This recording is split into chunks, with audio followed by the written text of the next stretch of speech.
자, 아시아 최대 규모의 콘텐츠 거래 시장으로 성장한 부산 콘텐츠 마켓이 이틀 뒤 개막합니다. K-드라마, 웹툰, 또 애니메이션, 인공지능까지 최신 콘텐츠를 선보이고 또 판권 거래도 활발히 이루어질 것으로 보이는데요. 지난해 최고의 성과를 거둔 만큼 올해 부산 콘텐츠 마켓에 거는 기대도 큽니다. 부산 콘텐츠 마켓 권만우 집행위원장 저희 스튜디오에 모셨습니다. 예, 어서 오십시오. 예, 반갑습니다. 개막 준비가 잘 되고 계신지 모르겠습니다. 너무 예, 바쁘실 텐데. 예, 지금 막 행사장을 준비 중입니다. 아, 그렇군요. 뭐 2023년이었죠. 예, 이 자리에서 네네. 기억이 그렇게 납니다. 예, 저도 두 번째 방문하게 돼서 굉장히 반갑습니다. 네. 2년 사이 어떤 행사 규모와 예. 위상 어떤 것들이 좀 달라졌는지 말씀해 주시죠. 아무래도 행사가 2년 사이에 이제 잘 아시겠지만 요즘 그 OTT 그 플랫폼 상단에 전부 한국 드라마가 전 세계 시장을 휩쓸 정도로 인기를 끌고 있습니다. 예. 또 그를 반영하듯이 올해도 저희가 숫자로 말해준다면 국가 수도 51개국으로 굉장히 많은 국가에서 오고 또 51개국에 주로 저희들 행사는 제작자들이나 또 컨텐츠를 K-드라마를 사실 분들 또 유통시키고 하는 이런 셀러와 바이어들이 찾는데 무려 한 2,300여 분이 등록을 하셔가지고 역대 최대 규모로 많은 분들이 부산을 방문하지 않을까 그렇게 생각을 하고 있습니다. 그렇군요. 일단 규모가 커졌다는 것은 그만큼 관심이 높아졌다라는 하나의 방증일 테고요. 네, 그렇습니다. 중요성도 높아졌다라고 함께 평가를 할 수가 있겠죠. 이번 콘텐츠 마켓의 특징이랄까요? 예. 그리고 또 주목할 만한 콘텐츠 함께 좀 소개해 주시죠. 그래서 이 콘텐츠 마켓이라고 그러면은 이제 저희들이 장터인데 국가 수로도 늘어났지만 이분들이 이제 그 오는 이유 중에 하나는 특히 K-드라마가 갖는 독특한 유인력. 지금 올해 잘 아시겠지만 깐느에 한국 영화가 한 편도 초청을 받지 못했습니다. 그렇죠.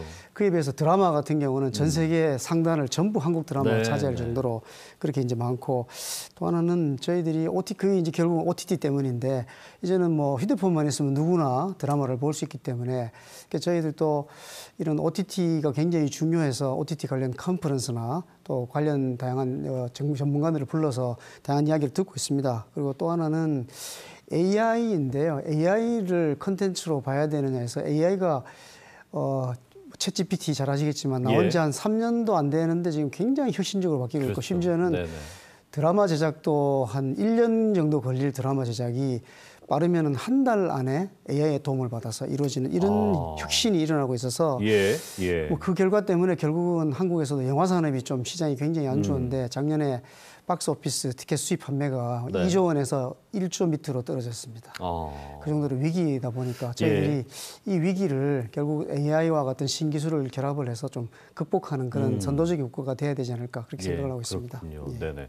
아까 말씀하신 대로 원래 51개국 2,300여 명. 기업 수는 뭐 한 6, 700개 예, 그렇습니다. 그 정도 되는 걸로 알고 있는데. 아마 이제 한국에 있는 대부분의 드라마 제작사, 또 방송국 이런 분들하고 또 투자자들, 컨텐츠에 투자하는 분들, 또 해외에서 오신 분들도 유사하게 그런 투자자, 제작사, 셀러, 바이어들로 구성이 되어 있습니다. 엄청나네요. 지금 방금 말씀하신 대로 K-드라마가 이제 핵심인 것 같은데 그 외에 또 우리 컨텐츠 마켓을 이렇게 찾는 이유는 어떻게 분석할 수 있을까요? 그래서 그 드라마만 있는 게 아니고 저희들이 이제 영화와 드라마 또 애니메이션, 게임, 심지어는 웹툰 이런 다양한 장르들이 그 한데 모아 놓으니까 예를 들면 물건을 이제 저희들이 마켓이라는 건 물건을 파고 사는 장터인데 장터에 이 집 따로 가고 따로 가면 굉장히 불편하지 않습니까? 근데 이제 부산에서는 모든 장르의 컨텐츠를 한데 모아서 원스톱으로 다 거래를 하고 구매를 할 수 있기 때문에 그래서 이제 부산을 좀 특히 5월이 따뜻하고 봄날에 뭐 구경도 좀 하고 투어리즘 플러스 이렇게 해서 그런 장점을 부산이 좀 매력을 가지고 있는 것 같습니다. 마이스인 거죠. 맞습니다. 사실은 온 김에 휴가도 좀 즐기고 여러 가지. 그 최근에 콘텐츠 산업의 그 방향을 보면 조금 전에 말씀하셨지만 이제 AI 하고요. 뭐 OTT는 일찌감치 수년 전부터 확산을 하고 있고 그런 콘텐츠 마켓의 전략과 방향성은 어떻게 좀 이해하면 되겠습니까?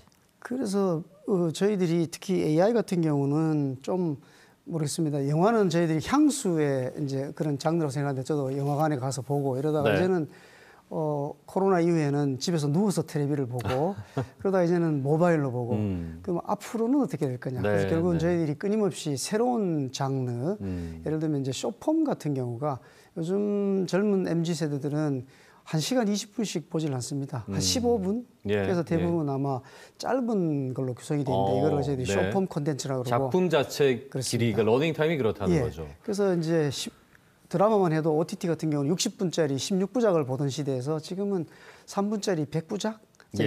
이런 식으로 추세가 바뀌고 있어서 저희들이 아마 이런 새로운 숏폼 콘텐츠를 집중적으로 예. 저희들이 소개를 하고 또 투자도 연결시켜드리고 그래서 이번에 한국과 중국, 일본 3국의 예. 어떤 숏폼 전문가들이 와서 토론도 하고 세미나도 하고 또 서로의 작품 그다음에 이제 팔로도 오고 이제 그렇게 하고 있습니다. 유튜브만 봐도 요즘 뭐 15분, 10분 이내도 네. 많고 실제 그런 작품들이 많이 제작이 되고 있나 보네요. 맞습니다. 그렇군요. 칸 시리즈 X 부산, 그러니까 콜라보레이션, 협업을 했다는 건데 칸 드라마 국제 페스티벌 이게 협업 배경하고요. 예. 그리고 이런 프로그램들이 우리에게 미칠 영향에 대한 부분도 한번 짚어보죠. 그러니까 저희들이 지금 K 드라마 그다음에 K 팝 이런 것들이 전 세계에서 아주 한류 열풍을 불러일으킨다고 해서 좀 자만하면 안 될 것 같습니다. 예, 왜냐하면 한류가 얼마나 지속 가능할 것인가에 대해서 고민을 해야 될 시점이라고 생각을 하는데요. 그래서 예를 들면 70년대에 일본 드라마와 J-팝이 전 세계적인 열풍을 이끌었는데 그랬었죠. 이제 홍콩으로 넘어가지 않습니까? 네, 홍콩 네. 영화.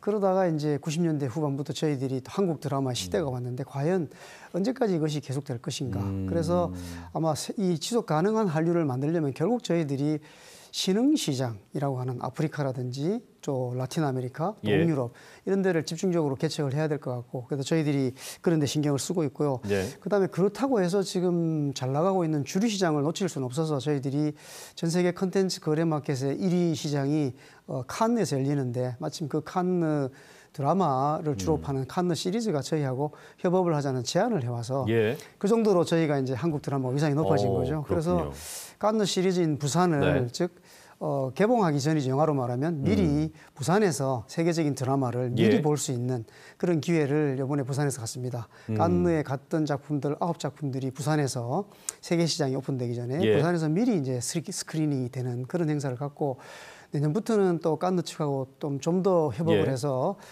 칸느에 출품되는 작품들이 부산을 경유해서 예. 그렇다면은 이제 아시아의 다양한 국가들의 드라마들이 부산을 경유해서 칸느를 가고 또 세계 시장에 나가는 그런 게이트웨이가 예. 부산이 될 수 있다. 굉장히 의미 있는 행사라고 굉장히 그 생각을 부산 하셨습니다. 국제영화제와 더불어서 정말 하나의 이제 상징성 있는 일이잖아요. 그러니까 최초로 여기서 공개된다는 것은. 맞습니다.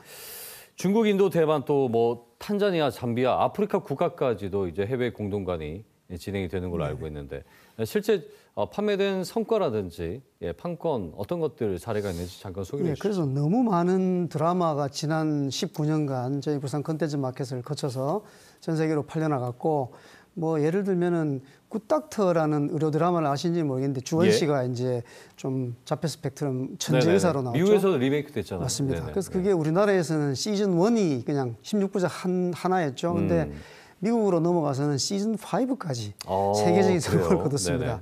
그래서 그런 사례들도 있고 또 잘 아시겠지만 트로트의 대표적인 미스터 트롯 같은 예. 경우도 작년에 저희 마켓에서 거래가 돼서 일본에 가서 일본판 미스터 트롯이 지금 제작 중에 있습니다. 그렇군요. 예, 그렇습니다. 예.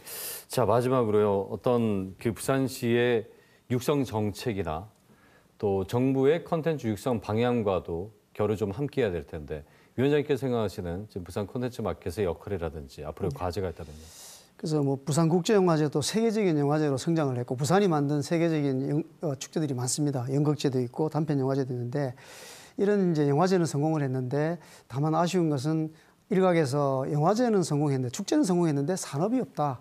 이런 이제 좀 비판적인 목소리가 있습니다. 그리고 부산에 잘 아시겠지만 영상 관련 국가기구들이 다 부산에 와 있고 또 문현동에는 금융특구가 조성이 되는데 이 영상 관련 기관들과 또 펀딩과 같은 투자와 같은 것들이 연결이 되는 뭔가 그런 시너지가 나는 것들이 있어야 되는데 좀 그게 아쉽습니다. 그래서 저희 부산 컨텐츠 마켓이 이런 것들을 연결시켜주는 그런 브릿지가 돼서 부산에서도 뭐 오징어 게임 같은 세계적인 드라마, 숏폼 드라마도 나오고 그런 계기가 될 수 있도록 하는 걸 만드는 게 저희 역할이라고 생각을 합니다. 알겠습니다. 아무쪼록 이번 컨텐츠 마켓도 성황리에 잘 치러지길 바라보겠습니다. 오늘 말씀 잘 들었습니다. 고맙습니다. 네, 감사합니다. 부산 컨텐츠 마켓 권만우 집행위원장과 함께 얘기 나눠봤습니다.